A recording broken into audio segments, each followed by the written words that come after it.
बिस्मिल्लाहिर्रहमानिर्रहीम। अस्सलाम वालेकुम। आज मैं पाँव की सर्कुलेशन बढ़ाने के लिए एक्सरसाइज़ें बताऊंगा, क्योंकि शुगर हो या ना हो, ये पाँव क्योंकि डिपेंडेंट है, नीचे रहता है और ग्रेविटी इस ताकत से, जैसे ग्राउंड फ्लोर से तीसरी मंजिल तक पानी पहुंचाना हो तो मोटर चाहिए होती है, पंप। मैं उसके बारे में बताऊंगा कि कैसे वापस जाए खून। तो जब सर्कुलेशन बढ़ेगी तो उससे ऑक्सीजन आएगी, खुराक आएगी और वापसी पे खून जो है वो जो वेस्ट प्रोडक्ट होगा, जितना गंद होता है कार्बन डाइऑक्साइड, वो लेके आता है। तो इसलिए सेहत के लिए ये दो बहुत ज़रूरी हैं। और सबसे ज़्यादा जो इफ़ेक्ट होते हैं वो पाँव होते हैं, क्योंकि दिल से बहुत दूर हैं, दूसरा डिपेंडेंट है, बहुत ऊंचाई पे है दिल। तो वापस खून आने के लिए फेफड़ों तक इसको बहुत ज़्यादा मेहनत करनी पड़ती है। हम क्योंकि एक्टिव लाइफ नहीं गुजार रहे, इसलिए फिर क्या होता है कि बैठे रहते हैं तो फिर सर्कुलेशन पूरी नहीं होती। तो आप देखें खून में ये सर्कुलेशन फिर सोज पड़नी शुरू हो जाती है। इसकी पहचान ही होगी कि जब सुबह सवेरे आप उठेंगे, जब लेट जाते हैं तो ये सोज कम होना शुरू हो जाती है। और अगर नहीं एहतियात करेंगे और इसी तरह करते रहेंगे तो आहिस्ता आहिस्ता ये बढ़ के फिर ज़ख़म बन जाते हैं और सोर बन जाते हैं, ये ब्लैक हो जाती है और उसके बाद फिर ये टांगों तक जल जाती है, ऊपर तक सारा सर्कुलेशन है। ये बहुत इंपॉर्टेंट आज मैं बताऊंगा। और नाखून देखें, पहचान, ये बाल ख़त्म हो जाएंगे आपके। इससे पता लगेगा कि पाँव को सर्कुलेशन सही नहीं जा रही, खुराक नहीं मिल रही। तो उसके बाद फिर एंड पे ये होता है कि फिर काला होना होता है और काटना पड़ता है। और इसके बाद ये देखें, एक्सरसाइज से साबित हो गया है कि ये वर्जिश से पहले है और ये बाद में है, लेफ़्ट वाले। ये देखें कितना फ़र्क पड़ा एक्सरसाइज से।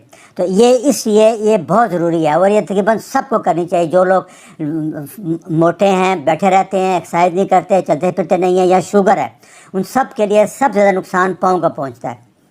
तो इसका फ़ायदा क्या है कि जब ब्लड फ्लो बढ़ेगी तो नई कैपरीज ग्रो करती हैं। ये देखें, जब आप चलते हैं तो ये पंप है, किस्म की समझ लें कि मोटर लगी हुई है जो नीचे से खून ऊपर फेंकती है। ये बड़ा स्पेशल स्ट्रक्चर है और ये जो मसल हैं काफ के, ये बड़े स्पेशल मसल हैं। ये देखें, ये रेड वाला दिल से खून आ रहा है, उसके बाद ये कैपरी वर्क है, इसमें एक्सचेंज होता है, ऑक्सीजन जाती है, कार्बन डाइऑक्साइड आती है, विटामिन, मिनरल, न्यूट्रिशन सेल्स को मिलते हैं और वापसी पे उनकी वेस्ट और कार्बन डाइऑक्साइड ये नीला ब्लड लेके दोबारा दिल में जाएगा, दिल फेफड़े में भेजेगा। और जो लिवर से आ रहा है मैदा, जो खाना खाया आपने, वो न्यूट्रिशन शामिल होंगे, वो भी दिल में आएगा और दिल फिर इसको दोबारा भेजेगा टिश्यू को, ताकि खा सके कैपरी। और दूसरा, जब एक्सरसाइज ज़्यादा करेंगे तो जो कैपरी नेटवर्क है, जहाँ एक्सचेंज होती है, ये ज़्यादा बनती हैं, ज़्यादा एक्टिव रहती है, सेहतमंद रहती हैं, डैमेज नहीं होती और ऑक्सीजन टिश्यू पाँव को मिलती रहती है। सबसे पहले जो है वॉक, पैदल चलना, इसके लिए किसी ज़रूरत नहीं है। जैसे मैं बताया था कि कम से कम 10,000 कदम रोज़ाना चलने चाहिए। ये वीडियो मौजूद होगी। ये सबसे सस्ती है, मुफ्त है, जहाँ दिल करे कमरे में चल लें, बाहर चले जाएं, कोई बहाना नहीं चाहिए इसके लिए, कोई जैम नहीं चाहिए। आप सब जगह कर सकते हैं, किसी जगह भी कर लें। बेहतर ये होता है कि सुबह सुबह खाली पेट करें और खुली हवा में, बाग में, लान में, उधर करें, ताकि थोड़ी बहुत ऑक्सीजन मिल जाए आपको। दूसरा ये है काफ रेस। ये देखें, आप ये कर रहे हैं। इसमें यह है कि आप अगर ये सामान नहीं भी है तो आप सीढ़ियों का जो होता है आपका, उसके किसी उस पर खड़े हो जाए स्टेप पे और एड़ी नीचे चले जाए और एड़ी उठानी है आप। ये आसान वर्जिश है, ये बहुत ज़रूरी है, इसको देख लें सारा। तीसरा स्क्वाट है, जैसे हम दंड बैठ के कहते हैं उस माने में, इसका भी तरीका देख लें आप। ये कर रहे हैं, ये वीडियो का लिंक आखिर में होगा, आप सल्ली से बार बार देख लेना। सामान ना हो, ये घर में हर जगह आप कर सकते हैं, इसलिए ये मैंने चुन के वर्षें ढूंढी हैं जो कि बिल्कुल फ्री हैं, सस्ती हैं, आप हर जगह कर सकते हैं। फिर बाइक है, जैसे आपको पता है कि स्टेशनरी बाइक आ जाती है, ना हो तो वैसे लोग जो साइकिल चलाते हैं बाहर सड़कों पे चला लें। खड़ी बाइक ये घर में चलाने के लिए है, ये बेहतरीन वर्जिश है। इस पर HIIT भी बहुत बेहतर हो सकती है, वो आप लेक्चर नंबर 100 सुन लेना। उसके बाद स्ट्रेचिंग है, पट्ठों को खींचने से बहुत ताकत आती है। ये जैसे कर रहे हैं, बहुत से तरीके हैं इसके, आप यूट्यूब पे जाएंगे आपको हज़ारों वीडियो मिल जाएंगे। ये मैं एक डॉक्टर स्टैन अकबर, क्योंकि ये एथलीट भी रहे हैं, ये एथलीट है, इसलिए ओलंपिक एथलीट हैं, इसलिए इनसे ज़्यादा मैं लेता हूँ रेफरेंस। फिर एंकल पंप है, ये आप लेट के भी कर सकते हैं, खड़े होके भी कर सकते हैं, रात को बेड पे लेट के भी कर सकते हैं। ये फटा ना मिले तो इसके नीचे आप तकिया रख सकते हैं, सराहना भी रख सकते हैं। उसके बाद ये फोम रोलर, ये अगर स्पेशल साइज़ है, ये फोम आम मिल जाते हैं 3-4 हज़ार रुपये के स्टानों पे। तो जो लोग बहुत स्मार्ट हैं, एक्टिव हैं, वो ये भी करना चाहते हैं, वो आप देख लें सारे। ये आपको करके दिखा रहे हैं। ये बाब एंड जो है ना, ये बहुत अच्छा फिजियोथेरेपिस्ट हैं। इस चैनल पे आपको हर फ्रोजन शोल्डर, बैक एक, सब की बेहतरीन वर्जिशें मिल जाएंगी, ये आप कर लें।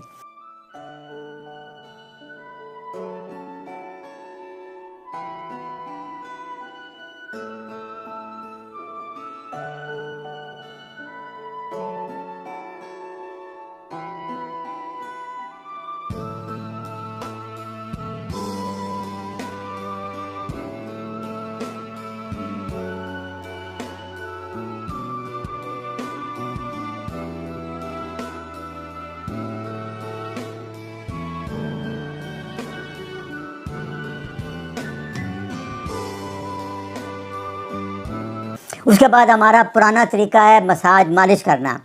ये पाँव की कर लें, हफ्ते में 2 दिन ज़रूर करें। और बेस्ट इसके लिए सरसों का तेल है, ना मिले तो कोकोनट ऑयल भी इस्तेमाल कर सकते हैं। जो बहुत ज़्यादा शौकीन है वो ऑलिव ऑयल मालिश वाला आता है, वो भी जैतून का तेल भी इस्तेमाल कर सकते हैं।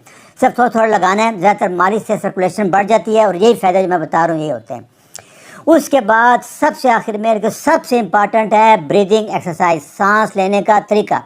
इस पर मैं काफ़ी वीडियो बना चुका हूँ, मैं फिर आपको बता रहा हूँ कि हम सांस गलत तरीके से लेते हैं, उसका शैलो ब्रीदिंग करते हैं। ये देखें, हम 1-2 सेकंड सांस अंदर लेते हैं और 1-2 सेकंड में बाहर निकाल देते हैं। ये बिल्कुल गलत तरीका है।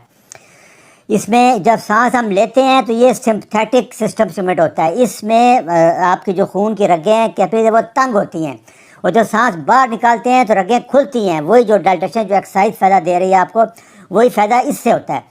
इसलिए जो सांस बाहर निकालना है इसका टाइम बढ़ाना है आपने। और दूसरा नाक से लेनी है। देखिए, नाक के अंदर एक स्पेशल एयर कंडीशन सिस्टम लगाया हुआ अल्लाह ताला ने। उससे लेने से नाइट्रिक ऑक्साइड आएगी जो अगर आपके वेसल को और खोलती है। आप नोज ब्रीदिंग करके लेक्चर नंबर 45 देख लें, वो आपका ब्लड प्रेशर नीचे आ जाएगा बहुत ज़्यादा। तो सही तरीका क्या है कि आप आराम से 4 से 5 सेकंड सांस अंदर लें और निकालते हुए 6 से 7 सेकंड, थोड़ा 1 सेकंड बढ़ा दें।